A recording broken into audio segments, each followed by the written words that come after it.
خلیل الرحمن حقانی په جومات کې وژل شوی دی. سلام، وخت مو بخیر. پام وکړئ د نن ورځې تازه خبر ته. د طالبانو د ټولنیزو شبکو ادرسونه تاییدوي چې د دوی د کډوالو او ستنېدونکو چارو وزیر او د سراج الدین حقانی کاکا خلیل الرحمن حقانی د ماسپښین لمانځه پر مهال جومات کې وژل شوی دی.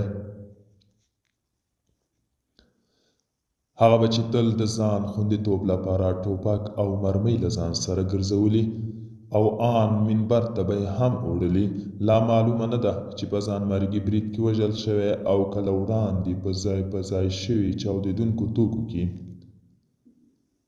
د هغه وژل کېدل سمدستي د طالبانو ترمنځ د خپلمنځي اختلافات اوج ښودل شوی چې د کندهار او کابل ترمنځ موجود دي او ډیر یې د سراج الدین حقانی د چوپ کولو لپاره بولي.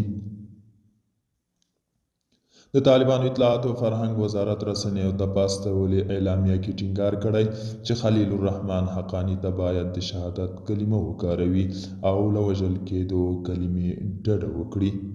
دوستانو، دا و د نن ورځې چمتو کړی خبر. تر بیا هم په الله